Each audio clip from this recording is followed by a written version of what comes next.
Hi students అందరికీ స్వాగతం. ఏంది రోజు కనబడేసారి ఈరోజు కనబడట్లేదని చూస్తున్నారా? So don't worry guys, actually నేను మన అవుట్ స్టేషన్, సో వర్క్ మీద బయట ఉన్నాను. బట్ కాకపోతే ఏంటంటే మీకు హిందూ అనాలిసిస్ అనేది మనం ఎప్పుడు కూడా తెలుగు రాష్ట్రాల నుంచి ఏపీ తెలంగాణ నుంచి స్టూడెంట్స్ అందరూ కూడా మన హిందూ అనాలిసిస్ అనేది చాలా క్వాలిటేటివ్గా ఫాలో అవుతున్నారు. కాబట్టి మీకు తప్పకుండా ఎక్సలెంట్ కంటెంట్ అనేది నేను రోజువారీగానే ఇస్తూ ఉంటాను. సో అందుకోసమే ఎంత బిజీ షెడ్యూల్లో ఉన్నా కానీ సో మీకోసం అయితే మన వీడియో అనేది తప్పకుండా ఇస్తూనే వస్తాం.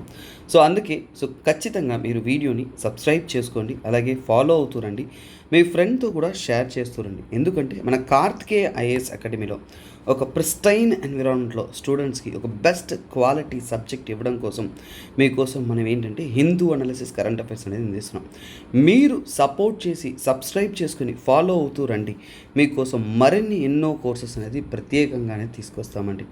అలాగే ఇప్పుడు ప్రస్తుతానికి ఆంధ్రప్రదేశ్లో ఏపీపీఎస్లో అద్భుతమైన గ్రూప్ 1 గ్రూప్ 2 నోటిఫికేషన్ అనేది వస్తుంది.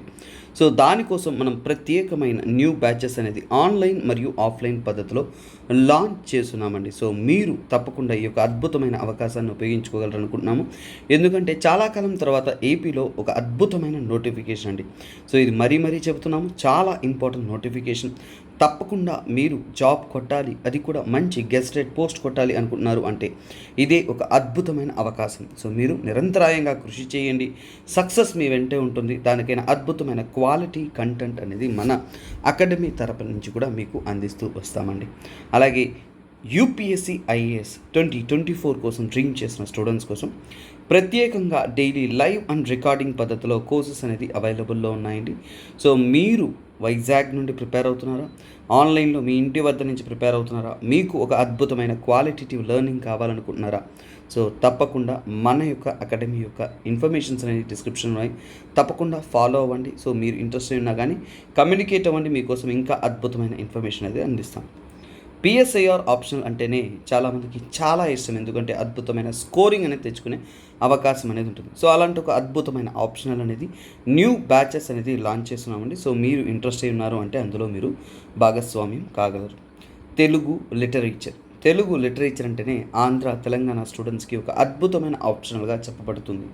ఎందుకంటే తెలుగు వారి యొక్క ప్రఖ్యాతిని అద్భుతంగా తెలిపే ఒక ఆప్షనల్ ఇదేనండి. సో ఇది కూడా మీకు అద్భుతంగా అనేది మనం అందిస్తున్నాం. సో మీరు ఈ యొక్క ఆప్షనల్ పొందాలనుకున్నారంటే తప్పకుండా ఫాలో అవుతూ రండి. న్యూ బ్యాచెస్ అనేది స్టార్ట్ అవుతున్నాయి. సో మీరు ఇన్ఫర్మేషన్ కోసం కింద మీరు డీటెయిల్స్ని కాంటాక్ట్ అవ్వచ్చు. డైలీ క్లాసెస్ ఉంటుంది, మీకు డైలీ ఆన్సర్ రైటింగ్ ప్రాక్టీస్ ఉంటుంది, ఇండివిజువల్ మెంటార్షిప్ ఇస్తాము. అలాగే 3 నెలల్లోనే మీకు సిలబస్ కూడా కంప్లీట్ చేయడం జరుగుతుంది. ఎక్కడా కూడా సిలబస్ కంప్లీషన్ టైమ్లీ కాదండి, మనం చాలా అద్భుతంగా ప్లాన్డ్గా డీటెయిల్గా టైమ్లీ కంప్లీషన్ ఆఫ్ సిలబస్ కూడా మీకు అందిస్తూ ఉంటాం. ఈరోజు యొక్క కంటెంట్లోకి వెళ్ళిపోదాం.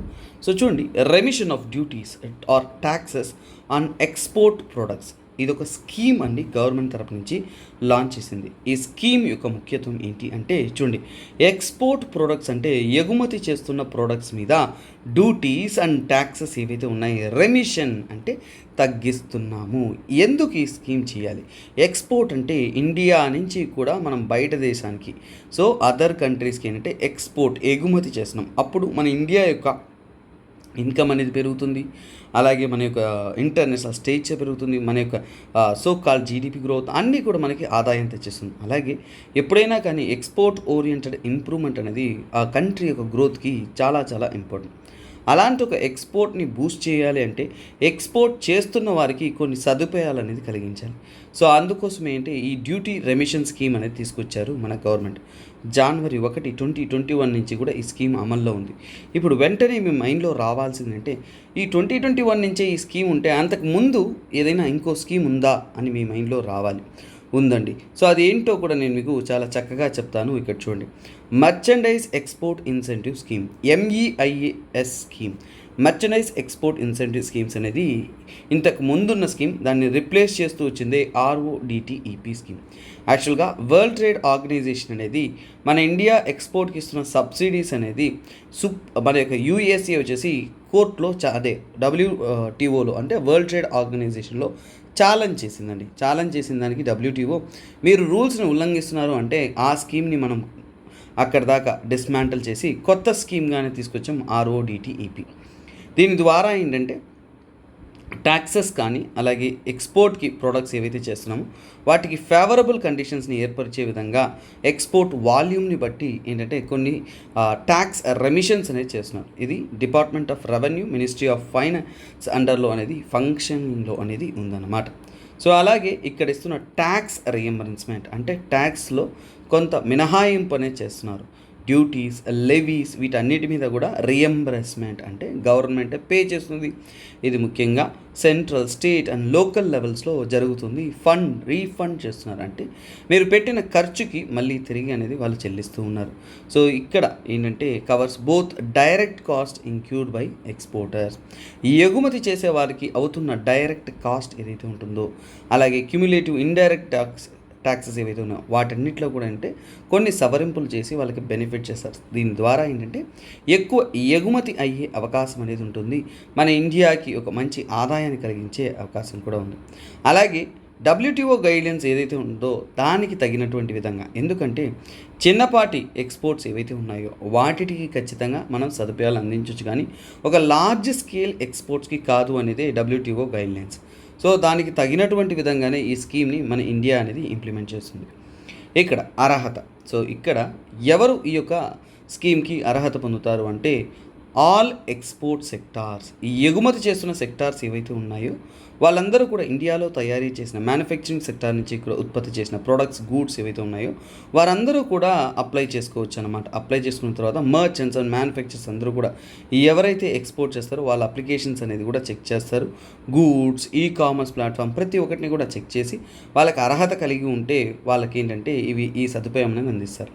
అలాగే ఎలిజిబుల్ ఎక్స్పోర్టర్స్ అంటే ఏంటి? అర్హత కలిగిన వాళ్ళు. ఫ్రీయట్ ఆన్ బోర్డ్ అంటే ఏంటి? కొన్ని వాల్యుబుల్ ప్రొడక్ట్స్. ఫ్రీయట్ ఆన్ బోర్డ్ అంటే ఏంటి? అది ఒక ఇంటర్నేషనల్ చట్టం అండి. ప్రపంచవ్యాప్తంగా ఫ్రీట్ ఆన్ బోర్డ్ అనే ఒక చట్టం ఏం చెప్తుందంటే కమర్షియల్ లా, ఇంటర్నేషనల్ కమర్షియల్ లా. సో ఈ పాయింట్ మీకు ప్రిలిమ్స్లో వెరీ క్రూషియల్, గుర్తుపెట్టుకోండి. ఫ్రీట్ ఆన్ బోర్డ్ అంటే ఏంటి? ఇక్కడ ఏం చెబుతున్నారు అంటే కొన్ని పాయింట్ ఆఫ్ వ్యూలో ఇక్కడ సెల్లర్ ఉంటారు, ఇక్కడ బయ్యర్ ఉంటారండి. సో ఇక్కడి నుంచి కూడా ఎప్పుడైనా కానీ ఫ్రీట్ ఆన్ బోర్డ్ అంటే ఫ్రీట్ అంటే ఏంటి? షిప్పింగ్స్, అదర్ మెథడ్స్లో మనము ఇక్కడ వస్తువులు ఏవైతే ఉన్నాయో సో గూడ్స్ అనేది ఎగుమతి చేస్తూ ఉంటాం. So risk of shipped goods అంటే ఇప్పుడు ఒక్కసారి అమ్మేసిన తర్వాత ఆ గూడ్స్ని షిప్ చేస్తున్నప్పుడు రిస్క్ ఎవరి బాధ్యత అనేది. సో ఇక్కడ ఏంటంటే buyer assumes responsibility of goods or damage and loss during the transit అంటే ఏంటి? కొనుగోలు చేసిన వారు ఎవరైతే ఉన్నారో, ఎందుకంటే ఎగుమతి చేసిన వారికి కాదు బాధ్యత, కొనుగోలు చేసిన వాళ్ళు ఎవరైతే ఉన్నారో, బయ్యర్ ఎవరైతే ఉన్నారో వాళ్ళదే బాధ్యత అని చెప్పేదే freight on board rules of international commercial law. ప్రపంచవ్యాప్తంగా నడుస్తున్న కమర్షియల్ లాలో చెప్పబడుతున్న ఒక చట్టం ఇదండి. సో దీని ద్వారా ఏంటంటే దానికి తగినటువంటి విధంగా వాల్యూ ఆఫ్ ఎక్స్పోర్ట్స్ వాటన్నింటినీ కూడా వాళ్ళు రీబేట్ అనేది చేస్తారు. అలాగే రీఫండ్స్ ఏవైతే ఉన్నాయో అవన్నీ కూడా ఎలా ట్రాన్స్ఫర్ చేస్తారంటే ఈ స్క్రిప్ట్స్ రూపంలో. ఈ స్క్రిప్ట్స్ అంటే ఏంటో మీరు గుర్తుపెట్టుకోండి. ఇవన్నీ కూడా ఎలక్ట్రానిక్ క్రెడిట్ లెడ్జర్ అంటారు. అంటే ఏంటంటే ఇవన్నీ కూడా ఎలక్ట్రానిక్ రూపంలో స్క్రిప్ట్స్ అనేది ఇస్తారు.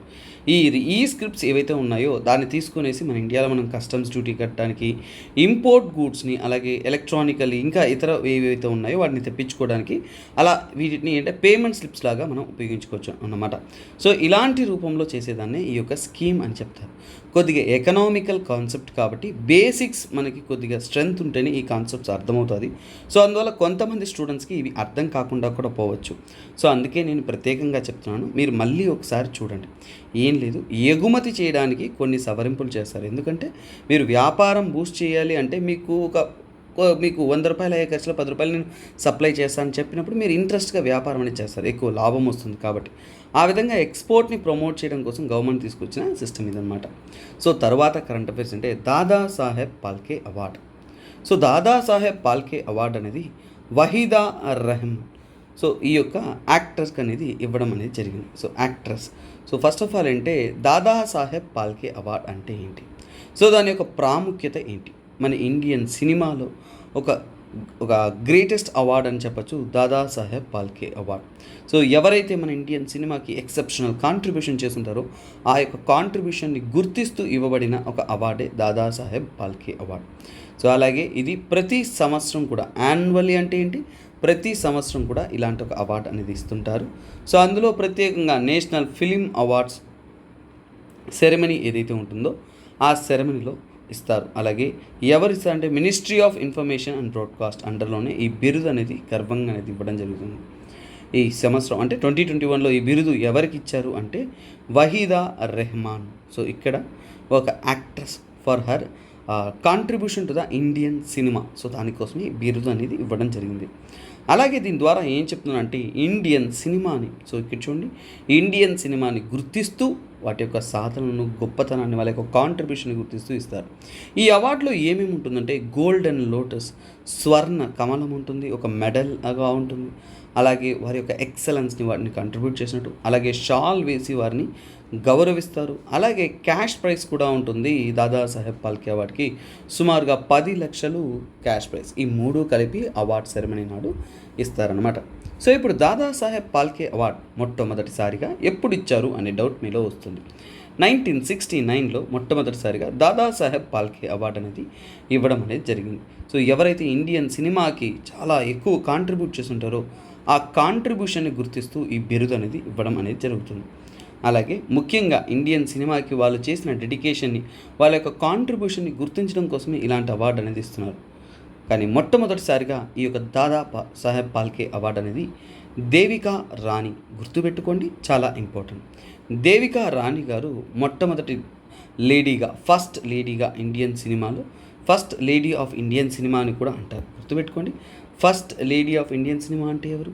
Devika Rani. Women empowerment, women related topics, ఇలాంటి టాపిక్స్లో ఎవరంతా కూడా డిఫరెంట్ ఫీల్డ్స్లో ఉమెన్ సక్సెస్ఫుల్ అయ్యారో వాళ్ళ పేర్లు అనేది మీరు తెలుసుకోండి. ఎందుకంటే యూపీఎస్సీ ప్రిలిమ్స్ పక్కన పెడితే మెయిన్స్కి మెయిన్గా ఉమెన్ రిలేటెడ్ క్వశ్చన్ అనేది ఖచ్చితంగా ఒకటి అనేది ఉంటుంది. సో అలాంటప్పుడు ప్రముఖుల యొక్క పేర్లు, వాళ్ళ యొక్క చెప్పిన మాటలు, వాళ్ళ యొక్క సక్సెస్ ఉదాహరణలు అవి రాస్తున్నప్పుడు మీ యొక్క క్వశ్చన్ అనేది ఎలవేట్ అనేది అవుతుంది. సో అందుకే ఇలాంటి పేర్లు వస్తున్నప్పుడు మీరు గుర్తుపెట్టుకోండి, నోట్ చేసి పెట్టుకోండి. సో దేవికా రాణి గారు ఎవరు?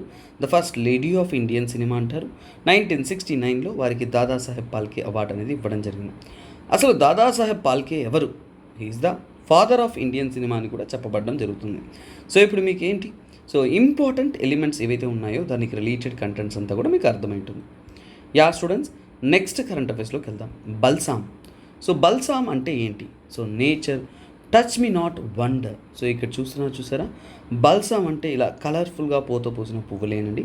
జీనస్ ఇంపాషియన్ చెందిన ఫ్లవర్సే ఈ యొక్క బల్సామ్.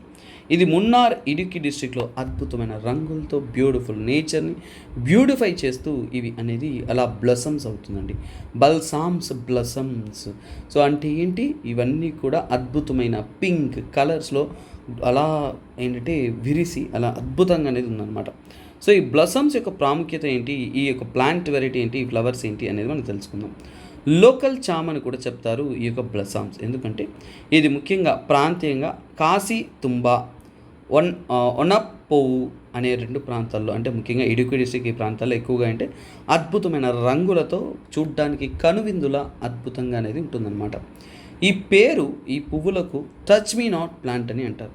ఎందుకంటే మీకు గుర్తుందో లేదో, నా యొక్క స్కూలింగ్ అయితే మొత్తం విలేజ్లోనే జరిగింది కాబట్టి మీకు ఎలా గుర్తుంటుంది, నాకే గుర్తుంటుంది.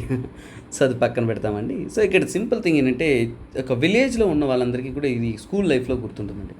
సో మనము యాక్చువల్గా మేము చిన్నప్పుడు అయితే ఎండాకాలంలో ఆడుకుంటున్నప్పుడు ఒక చిన్న పూత పూసే ఒక చెట్టు ఉంటుంది, అల్లికలా అలా అల్లుకుంటూ ఉంటుంది. దాని యొక్క విత్తనాలు ఉంటాయండి. సో అలా మనము ఒక వాటర్తో అలా టచ్ చేసి వదిలామంటే ఆ విత్తనాలు పట్ అనేసి అలా టపాస్ వెళ్ళినట్టు ఒక మినీ బాంబ్ లాగా అలా పేలుతుందండి.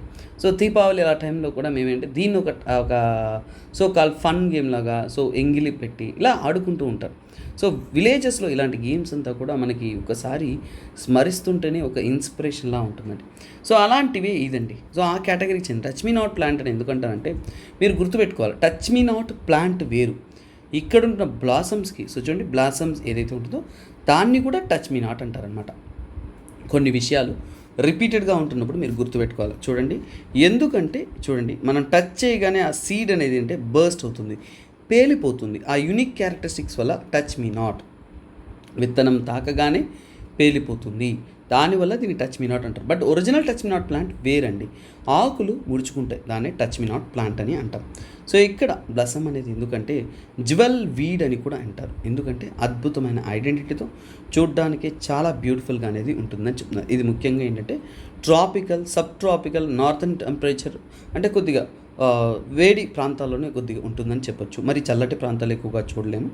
ఇంకా ముఖ్యంగా తీసుకున్నట్టే India, China, Africa, North America లాంటి ప్రాంతాల్లో ఎక్కువగా ఇది మనం చూడడానికి అనేది అవకాశం అనేది ఉంటుందన్నమాట.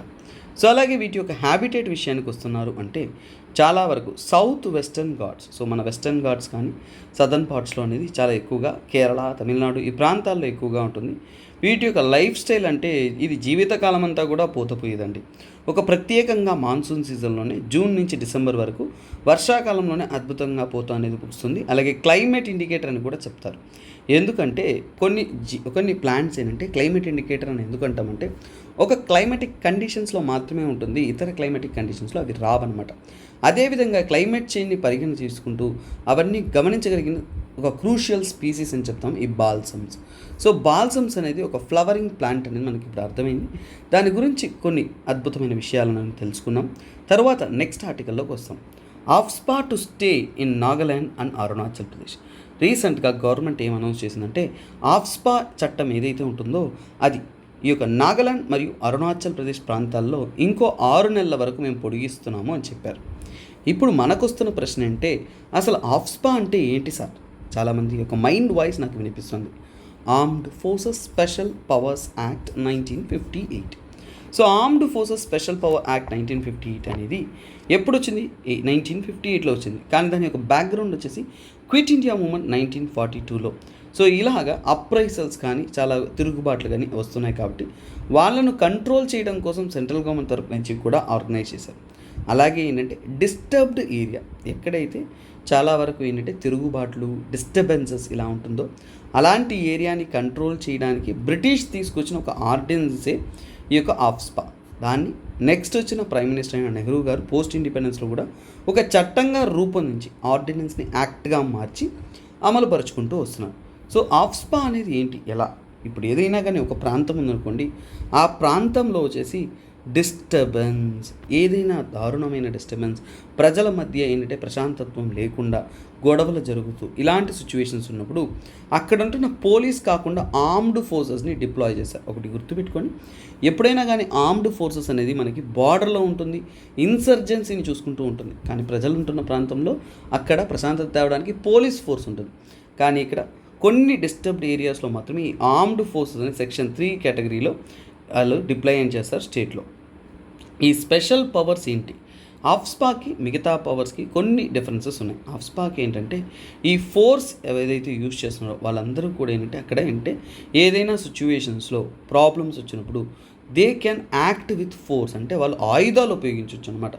ఆ ఆయుధాల వల్ల డెత్ రావచ్చు, ఏదైనా కానీ చట్టాన్ని వాళ్ళు ఉల్లంఘించవచ్చు, ఆర్మ్స్ క్యారీ చేసే అవకాశం ఉంది, అమ్యునిషన్ క్యారీ చేసే అవకాశం ఉంది. అలాగే వాళ్ళు ఎటువంటి వారంట్ లేకుండా వితౌట్ వారంట్ సస్పిషన్తో అరెస్ట్ చేసే అవకాశం కూడా ఉంది. అలాగే సర్చ్ అథారిటీ ఎటువంటి పర్మిషన్ లేకుండా ఏ ప్రాంతాన్నైనా కానీ ప్రెమిసెస్నైనా కానీ సెర్చ్ చేసే అవకాశం ఈ ఆఫ్స్పా చట్టం కింద ఆర్మ్డ్ ఫోర్సెస్కి అనేది వస్తుంది. తరువాత ఏంటంటే డిస్ట్రక్టివ్ పవర్స్, అంటే డిస్ట్రక్షన్ అంటే ఏంటి? సో ఏదైనా కానీ స్ట్రక్చర్స్ కానీ హైడౌట్స్ కానీ వాళ్ళు టెర్రరిస్ట్ దాగున్న ప్రాంతము ఇలాంటి ప్రాంతాలని చెప్పి వాటిని అటాక్ చేసే అవకాశం కూడా ఉంది. ఎటువంటి ప్రాబ్లం లేదు, వాళ్ళకి ఆ ఫుల్ ఫ్రీడమ్ అనేది ఉంటుంది. అలాగే ఆఫ్స్పా చట్టంలో ఉంటున్న ఆఫీసర్స్కి అక్కడ పనిచేస్తున్న వాళ్ళకి కూడా కొన్ని ఇమ్యూనిటీస్ కూడా ఉన్నాయండి. అంటే ఏంటంటే వాళ్ళకంటూ కొన్ని రక్షణ కవచం లాగా సెక్షన్ 6 ప్రకారం వాళ్ళ ఇమ్యూనిటీ ఏంటంటే చూడండి. సో ఇక్కడ personal engage receive immunity from prosecution. వాళ్ళు ఏదైనా తప్పు చేశారు అంటే, సో ఇక్కడ ఈ యొక్క యాక్టివిటీస్లో ఇన్వాల్వ్ అయ్యి ఆఫ్స్పా చట్టం ఉంటున్న ప్రాంతంలో వాళ్ళు ఏదైనా కానీ తప్పు చేశారంటే they are immunity from prosecution. వాళ్ళు కోర్టు కేసు తిరగాల్సిన అవసరం లేదు, డైరెక్ట్గా ఏంటి సెంట్రల్ గవర్నమెంట్ కంట్రోల్లో వారు ఉంటారు. అలాగే ఏంటి చాలా వరకు కాంట్రవర్సీలు ఏంటంటే ఫేక్ ఎన్కౌంటర్స్ ఎక్కువగా ఆఫ్స్పా చట్టాన్ని ఉపయోగించుకొని చేశారనేది కేసు. తరువాత అక్కడ మానవ హక్కుల ఉల్లంఘన జరుగుతుంది, హ్యూమన్ రైట్స్ వయలేషన్ జరుగుతుందనేది ఎక్స్పర్ట్ చెప్తున్నారు అనమాట. సో అలాగే ఎన్నో పబ్లిక్ ఇంట్రెస్ట్ లిటిగేషన్స్, ఈవెన్ మణిపూర్లో చాలా వరకు 2000 నుంచి 2012 వరకు 1500 వరకు ఏంటంటే ఎక్స్ట్రా జ్యుడిషియల్ కిల్లింగ్. అంటే ఇక్కడ ఏ తప్పు చేయకుండా, అంటే ఎక్స్ట్రా జ్యుడిషియల్ అంటే ఏంటి? జ్యుడిషియల్ కిల్లింగ్ అంటే మనకి ఇక్కడ శిక్ష ద్వారా ఏదైనా కానీ ఉరి శిక్ష ఇలాంటి తప్పు చేసిన దానికి శిక్షల ద్వారా వాళ్ళని దండించడం. ఇక్కడ జ్యుడిషియరీ సిస్టమ్ లేకుండా ఆర్మ్డ్ ఫోర్సెసే చేతిలో జ్యుడిషియరీ తీసుకొని చేయడాన్ని ఎక్స్ట్రా జ్యుడిషియరీ కిల్లింగ్ అని చెప్తామన్నమాట. సో ఇలాగా ఆఫ్స్పా అండర్లో ఉంటున్న స్టేట్స్ అనేది కూడా ఏంటంటే నార్త్ ఈస్ట్ స్టేట్స్ వీటిని వ్యతిరేకిస్తూ ఉన్నారు. ఇంతవరకు ఆఫ్స్పా అనేది ఏ ప్రాంతాల్లో అమలుపరచడం అంటే జమ్మూ అండ్ కాశ్మీర్, అస్సాం, మణిపూర్, అరుణాచల్ అండ్ నాగాలాండ్లో అనేది ప్రస్తుతానికి ఇంపోజిషన్లో అనేది ఉందని. ప్రస్తుతానికి ఇప్పుడు ఏంటంటే ఇంకో 6 నెలల వరకు అరుణాచల్ అండ్ నాగాలాండ్లో మేము పొడిగిస్తున్నాము అని చెప్పారు. అలాగే దీని గురించి ఈ యొక్క ఆఫ్స్పా చట్టం గురించి స్టడీ చేసి బీపీ జీవన్ రెడ్డి కమిటీ అనేది 2004లో ఫామ్ అయింది. సో ఇక్కడ ఏం చెప్పారు అంటే ఆఫ్స్పాని తీసేసేయండి. సో ఏదైనా ఇంటర్గేషన్ ఏదైనా జరిగినా కానీ అన్లాఫుల్ యాక్టివిటీస్ యాక్ట్ 1967 ఏదైతే ఉంటుందో దాని ప్రకారం చేయండి అని చెప్పారు. సో అలాగే సెకండ్ ఏఆర్సీ రిపోర్ట్ ప్రకారం కూడా ఆఫ్స్పా అనేది తగినటువంటిది కాదు, దాన్ని రిమూవ్ చేసేయండి అనేది చెప్పారు. సో అలాగే ఏంటంటే సుప్రీంకోర్టు మాత్రం ఏంటంటే ఆఫ్స్పాని అప్హెల్డ్ చేసింది. ఎందుకంటే నాగా పీపుల్ యొక్క హ్యూమన్ రైట్స్ కానీ వాటి యొక్క యూనియన్ ఆఫ్ ఇండియన్ కేసులో కూడా అంటే ఆఫ్స్పా అనేది అప్హెల్డ్ చేశారు, అంటే ఇట్ ఈస్ నీడెడ్ అనే విధంగా రిపోర్ట్ ఇచ్చారు. సో మొత్తానికి ఏంటంటే ఈ ఆఫ్స్పా గురించి నార్త్ ఈస్టర్న్ స్టేట్స్ అనేది చాలా కఠినమైన వ్యతిరేకత్వం అనేది చూపిస్తూ ఉన్నారు. ఇది ఎంతో పోరాటంగా అనేది కొనసాగుతూనే ఉంది. This is very very very very significant for your exam point of view. So next current అఫైర్స్లోకి వస్తున్నామండి. సో చాలా జాగ్రత్తగా వినండి. UNGA, united nation general assembly యొక్క 78వ ఒక మీటింగ్ అనేది జరిగింది.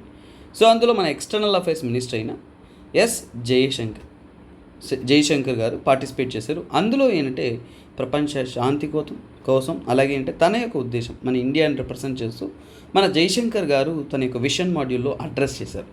అందులో ఏం చేశారు అంటే కెనడాని ఖచ్చితంగా స్ట్రాంగ్గా అనేది ఖండించారండి. ఏంటంటే ఇక్కడ టెర్రరిజం, ఎక్స్ట్రీమిజం, వైలెన్స్ ఇలాంటి వాటిని పొలిటికల్ కన్వీనియన్స్కి ఉపయోగించుకోవడం కరెక్ట్ కాదు. సో అలాగే ఏంటంటే మనం ఎప్పుడు కూడా ఏదైనా సమస్యను వస్తున్నప్పుడు అంటే చాలా జాగ్రత్తగా డీల్ చేసుకోవాలి. ఎందుకంటే చరిత్రాత్మకంగా ఉంటున్న బంధాలు ఏవైతే ఉన్నాయో, ఒక కంటిన్యూడ్ రిలేషన్షిప్ ఏదైతే ఉన్నాయో, డిప్లొమాటిక్ స్ట్రెంగ్త్ ఏదైతే ఉంటుందో దాన్ని ఎట్టి పరిస్థితుల్లో మనం డ్యామేజ్ చేయకూడదు. It should be strongly coordinate అనేది చెప్పారు. సో తర్వాత ఏంటంటే క్లైమేట్ యాక్షన్ పట్ల మనమంతా కూడా కలిసికట్టుగా సో బాధ్యతలు తీసుకుంటూ మనం ముందుకు కొనసాగాలి అనేది చెప్తున్నారు.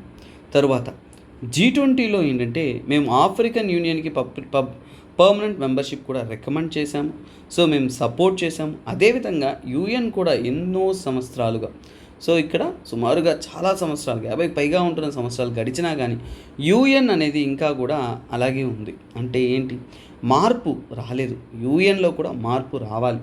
సో ఇక్కడ ఎంతకాలం ఆ 5 మెయిన్ పవర్స్ అని రష్యా, యుఎస్ వీటికి మాత్రమే పర్మనెంట్ మెంబర్షిప్, చైనా, ఇండియా లాంటి కంట్రీస్ కూడా, గ్లోబల్ సౌత్కి వాయిస్గా నిలబడుతున్న ఇండియా లాంటి కంట్రీస్ కూడా పర్మనెంట్ మెంబర్షిప్ ఇవ్వాలి. సో అలాగే యూఎన్ కూడా మరింత ఎఫెక్టివ్గా, క్రెడిబుల్గా పనిచేయడం కోసం ఏంటంటే వాటిలో మార్పు అనేది అవసరం అనేది క్లియర్గా చెప్పేశారు. తర్వాత G20 ప్రెసిడెన్సీ ద్వారా ఇండియా ఏం చెప్తుందంటే వసుదైక కుటుంబం, ప్రపంచమంతా కూడా ఒక కుటుంబం, మన యొక్క విషయంలో 1 ఎర్త్ 1 ఫ్యామిలీ 1 ఫ్యూచర్ అనే ఒక సిద్ధాంతాన్ని చాలా చక్కగా అద్భుతంగా అనేది ప్రపంచానికే తెలిసే విధంగా తెలిపామండి. అదేవిధంగా మనం డిప్లొమసీని అలాగే డైలాగ్ని అలాగే ఏంటి ఇంకా చాలా దేశాలు మన ఇండియా నుంచి ఇన్స్పైర్ అయ్యి ఒక మంచి ఐడియాలజికల్ అప్రోచ్తో ముందుకు కొనసాగుతుంది అనే విషయాన్ని చక్కగా చెప్పాం. అలాగే మనమంతా కూడా కలగలిసి కోఆపరేషన్తో ఒక విషయాన్ని డెవలప్ చేయాలి, కానీ నారో ఇంట్రెస్ట్ కాదు, అంటే ఎవరికి వాళ్ళు అన్నట్టు కాకుండా అందరినీ కలుపుకుంటూ మనం వెళ్ళాలి. So cooperation with divorce partners, మనం విడిపోయి ఉన్నా కానీ ఫ్రెండ్ టు ద వరల్డ్, మనం ఎన్ని ఉన్నా కానీ మనం ఈ యొక్క ప్రపంచానికి ఫ్రెండ్స్. అదేవిధంగా మన ఇండియా కూడా చాలా వరకు క్వాడ్, బ్రిక్స్, I2U2 ఇలాంటి ఎన్నో వాటిలో కలగలిసి ముందుకు కొనసాగుతుందని చెప్తున్నారు. అలాగే India that is Bharat. So India that is Bharat వచ్చేసి సమాజానికి ఏన్షియన్ డెమోక్రటిక్ ట్రెడిషన్స్ నుంచి కూడా పురాతనమైన డెమోక్రటిక్ కల్చర్ ద్వారా అలాగే మన యొక్క టెక్నాలజీ, ట్రెడిషన్ అన్నిటి ద్వారా ప్రపంచానికి ఒక మెసేజ్ అయితే పంపిస్తుంది. ఏమని, మనం మోడర్నిటీని తీసుకుంటున్నాం, సివిలైజేషన్ని ఫాలో అవుతున్నాం, ట్రెడిషన్ని ఫాలో అవుతున్నాం, అలాగే టెక్నాలజీలో కూడా మన దేశం అనేది ముందుకెళ్తుంది. చాలా చక్కగా చెప్పారు. సో ఇప్పుడు చెబుతున్న విషయాలు ఇప్పుడు మీరు ఏదైతే విన్నారో ఇది యునైటెడ్ నేషన్లో మన ఎక్స్టర్నల్ అఫైర్స్ మినిస్టర్ గారు చెప్పిన మాట. ఇలాంటి పాయింట్సే మీరు చాలా చక్కగా గుర్తుపెట్టుకొని ఎగ్జామ్లో రెప్లికేట్ చేస్తే ఎక్కువ మార్కులు అనేది వస్తుంది. సో గుర్తుపెట్టుకోండి, ఇలాంటి స్టేట్మెంట్స్ అనేది మీరు ఎప్పుడైనా కానీ చాలా స్టూడెంట్స్ అడుగుతుంటారు యూపీఎస్సీని. సార్ యూపీఎస్సీ ఎలా సార్ యూపీఎస్సీ ఎవల్యూషన్ అంటే ఎప్పుడూ కూడా ఎవల్యూషన్ అనేది ఎలా జరుగుతుంటే ఒక రోజులో ఏ విషయం జరగదు. ఎవల్యూషన్ అనేది ఎలా జరుగుతుందంటే ఎవ్రీడే ఫెనామినా అంటే ఏంటంటే మీరు ఒకరోజు చదివి 10 రోజులు రెస్ట్ తీసుకుని మళ్ళీ ఒకరోజు చదివి 10 రోజులు రెస్ట్ తీసుకుంటున్నారు అంటే it is not a examination అండి. సో ఎవ్రీడే ఫెనామినా అంటే ఏంటంటే మీరు ప్రతిరోజు కూడా చాలా చక్కగా చాలా అద్భుతంగా మీరు ప్రిపేర్ అవుతూనే ఉండాలి. అందులో మన న్యూస్ అనాలిసిస్ ఒకటండి. సో రోజు కూడా తూచా తప్పకుండా మన న్యూస్ అనాలిసిస్ మాత్రం మీరు తప్పకుండా ఫాలో అవుతూ రండి. సో ఇక్కడ నెక్స్ట్ ఆర్టికల్ అంటే పంజాబ్ గవర్నమెంట్ ఒక కమిట్మెంట్ ఇచ్చిందండి. ఏమని? మేము 50% వచ్చేసి స్టబుల్ బర్నింగ్ని తగ్గిస్తాము అనేది చెప్పున్నారు. ఎందుకంటే ఢిల్లీలో ఎయిర్ క్వాలిటీ డ్యామేజ్ అవ్వడానికి పంజాబ్లో చేస్తున్న ఈ యొక్క స్టబుల్ బర్నింగ్ అనేది ఒక కారణంగానే చెప్తున్నారు. ఇవన్నీ కూడా ఎక్కడ చెప్పారు అంటే నార్త్ జోనల్ కౌన్సిల్. ఇప్పుడు మనకు డౌట్ వస్తుందంటే అసలు ఈ నార్త్ జోనల్ కౌన్సిల్ అంటే ఏంటి, ఎందుకు అందులో ఇలాంటి ఒక డిస్కషన్ జరిగింది అనే వాటి గురించి మనం చాలా చక్కగానే తెలుసుకోవాలి. సో ఇక్కడ స్టబుల్ బర్నింగ్ అంటే ఏంటంటే చూడండి, వరి వేసిన తర్వాత అక్కడ మిగిలిన గడ్డి ఏదైతే ఉంటుందో మన ఊర్లలో అయితే మనకి తగినటువంటి పశు సంపద ఉంది కాబట్టి అవన్నీ కూడా పశువులకు మనం ఉపయోగిస్తాం. కాకపోతే ఈ పంజాబ్ వీటిలో రెగరస్ కల్టివేషన్ చేస్తారు. అంటే ఒక కల్టివేట్ చేసిన కొంత సమయానికి గ్యాప్ ఇచ్చి మళ్ళీ ఇంకో కల్టివేషన్ స్టార్ట్ చేస్తారు.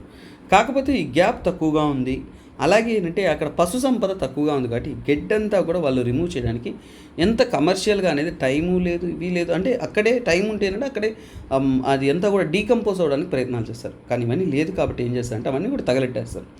తగలెట్టడం వల్ల ఎక్కువ పొల్యూషన్ అయ్యి ఆ పొగ అనేది ఢిల్లీ వరకు కూడా వ్యాపింపజేస్తుందని చెప్తున్నారు. అందుకోసం ఏంటి ఈసారి నార్త్ జోనల్ కౌన్సిల్లో కమిట్మెంట్ ఇచ్చారు. ఇప్పుడు నార్త్ జోనల్ కౌన్సిల్ ఇవి మాత్రమే కాదు, ఇంకా చాలా విషయాలని డిస్కస్ చేశారు. ఏంటంటే యాంటీ డ్రోన్ మెషర్స్.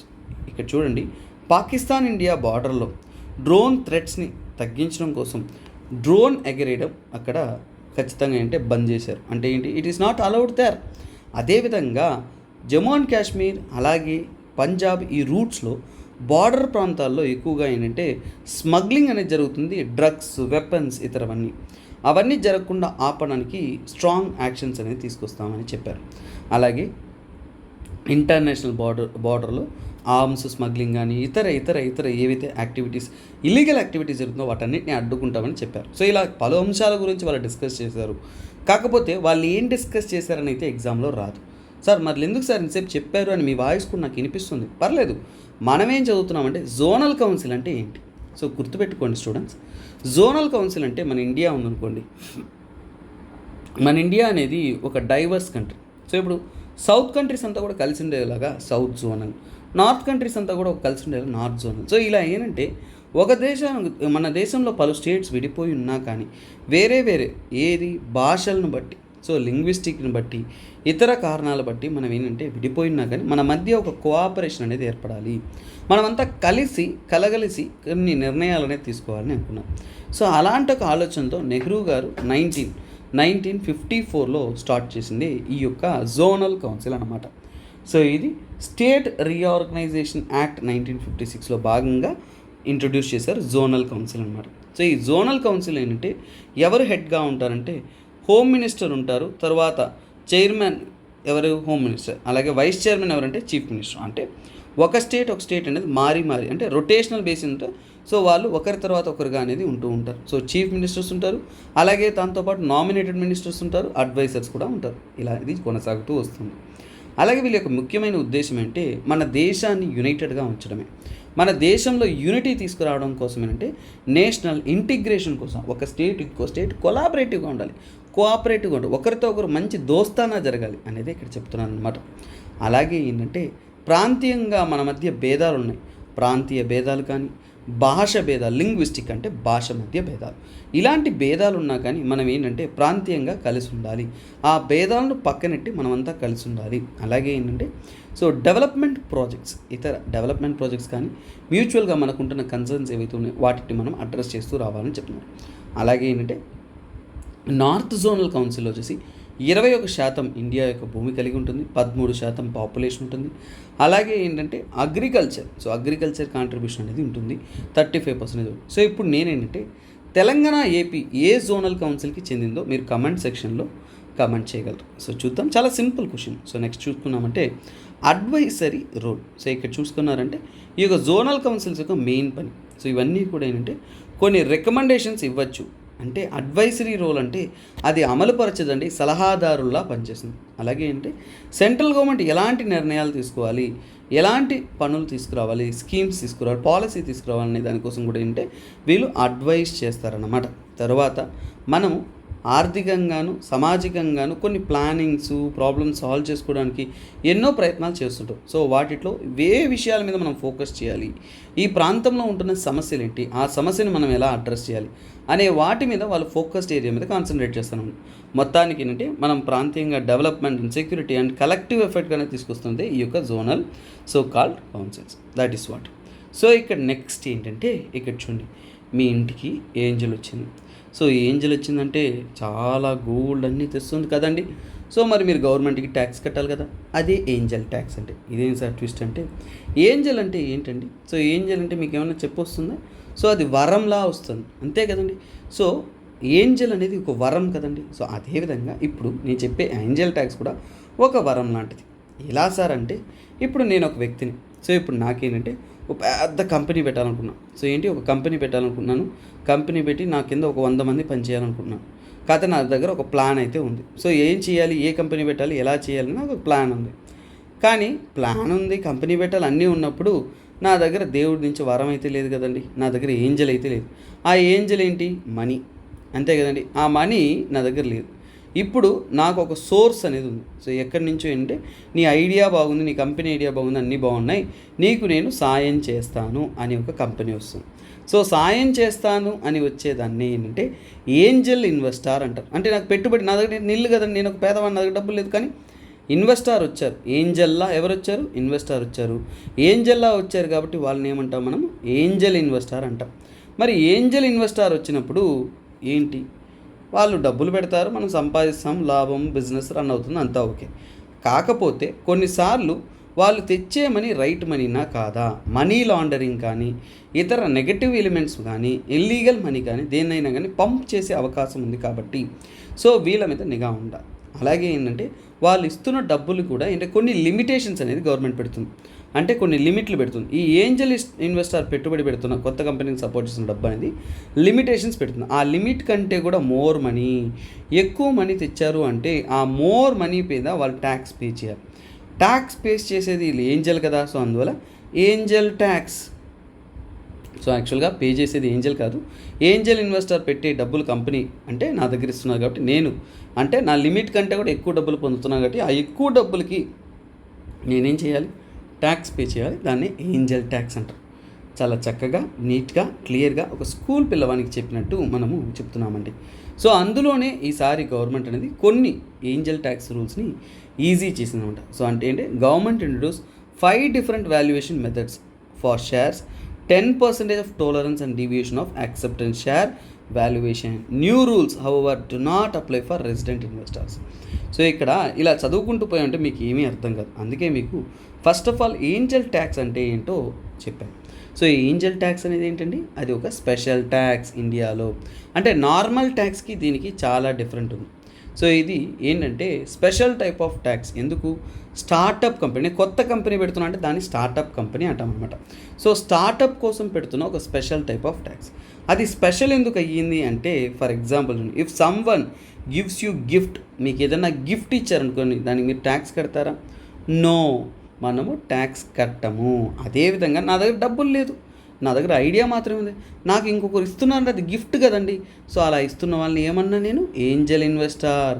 సో అంటే startup get money from Angel investor. అంటే కొత్తగా స్టార్టప్ పెట్టడానికి సపోర్ట్ చేస్తూ కొందరు ముందుకు వస్తారు, వాళ్ళని ఏమంటాం మనం, ఏంజల్ ఇన్వెస్టర్ అంటున్నాం. Kind people who help startups grow. Startup కంపెనీలను, కొత్త ఇనిషియేటివ్ని ఎదుగుదల అవ్వడం కోసం సపోర్ట్ చేస్తున్న వ్యక్తులు అనమాట.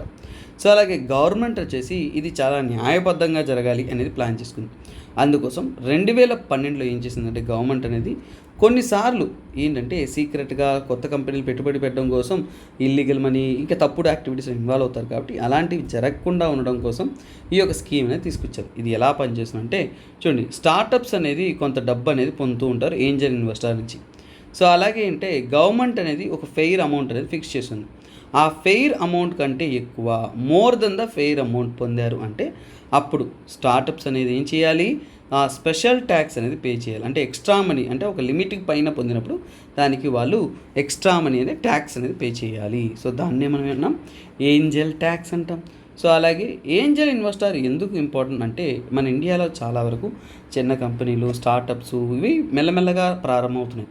అవి పెద్ద సక్సెస్ అవ్వాలన్నా, ముందు కొనసాగాలన్నా ఏంజల్ ఇన్వెస్టర్ అనేవారు చాలా చాలా ఇంపార్టెంట్. అంతేగాని ఏదైనా వరం దొరికితే వరం ఉంటే తప్ప మనము ఎదగలేము అని పేదవాళ్ళు చాలామంది అంటూ ఉంటారు. అలాంటి ఒక వరమే ఈ యొక్క ఏంజల్ ఇన్వెస్టర్. మీ దగ్గర టాలెంట్ ఉంది కానీ మీ దగ్గర డబ్బులు లేదు. సో అలాంటి సపోర్ట్ ఇచ్చేదే ఏంజల్ ఇన్వెస్టర్. సో ఈ ఏంజల్ ఇన్వెస్టర్ ట్యాక్స్ లోన్స్లో గవర్నమెంట్ అనేది కొన్ని రూల్స్ అనేది పెట్టింది. అంటే మనీ గవర్నమెంట్ అనేది అంటే నార్మల్ కంటే ఎక్కువ మనీ పొందినప్పుడు 9% ట్యాక్స్ అనేది పే చేయాలని చెప్తున్నారు. అలాగే ఏంజల్ ఇన్వెస్టర్ అంటే ఏంటంటే ఎక్కువ డబ్బులు కలిగి మీకోసం బెటర్ బెనిఫిట్ కోసం ఇస్తున్న ఒకటి. ఈ ఏంజల్ ఇన్వెస్టర్ లీగల్గా ప్రాపర్గా పెయిడ్ చేసి ట్యాక్సబుల్ మనీగా రిపోర్ట్ చేసి చూపించున్నారు అంటే ఎక్స్ట్రా మనీకి ట్యాక్స్ పే చేయాల్సిన అవసరం లేదని చెప్తున్నారు. ఇప్పుడు మీకు ఏంజల్ ట్యాక్స్ అంటే మీకు క్లియర్గా అర్థమైంది కాబట్టి దాంతో చాలు. స్టార్టప్ కంపెనీ లిమిట్ పైన డబ్బు పొందుతున్నప్పుడు ఆ లిమిట్ పైన పొందుతున్న డబ్బుకి కట్టే ట్యాక్సే ఏంజల్ ట్యాక్స్. ఇంతే, మీరు సింపుల్గా గుర్తుపెట్టుకోవాలి. చాలా చక్కగా అండి. ఇది ఒక important current affairs, very very very very very simple and very very very very important current affairs. ఇలాంటి కరెంట్ అఫైర్స్ మాత్రం మీరు తప్పకుండా ఫాలో అవ్వాలి. అలాగే నెక్స్ట్ వీడియోలో మీకోసం ఎడిటోరియల్ అనాలిసిస్ అనేది నేను డీల్ చేస్తాను. సో స్టూడెంట్స్, నేను ఎప్పుడు చెప్తున్నాను ఒక విషయం, ఈ హిందూ అనాలిసిస్ అనేది తెలుగు రాష్ట్రాల్లోనే the best quality Hindu analysis అంటే. సో మీరు తప్పకుండా యూపీఎస్సీ ప్రిపేర్ అవుతున్నా అంటే, ఐఏఎస్ ప్రిపేర్ అవుతున్నా అంటే హిందూ పేపర్ కంటే కూడా న్యూ అనాలిసిస్ అనేది చాలా ఇంపార్టెంట్. సో మర్చిపోకుండా రెగ్యులర్గా ఫాలో అవుతురండి. మీరు మాత్రం ఫాలో అవ్వడమే కాకుండా మీ ఫ్రెండ్స్కి కూడా షేర్ చేస్తురండి. ఇవి చాలా అంటే చాలా చాలా చాలా చాలా ముఖ్యమైనవి. So don't miss this golden opportunity for your examination. ఇలాంటి అవకాశాలు చాలా అరుదుగా వస్తుంది, చాలా క్వాలిటేటివ్గా అద్భుతంగా మీకోసం అందిస్తున్నాను కాబట్టి మీరు మర్చిపోకుండా ఫాలో అవ్వండి. అది మాత్రమే కాకుండా మీ ఫ్రెండ్స్తో షేర్ చేస్తుండండి. సో నేను మీ SPR sir, signing off for today. Bye bye, take care, have a nice day, bye bye.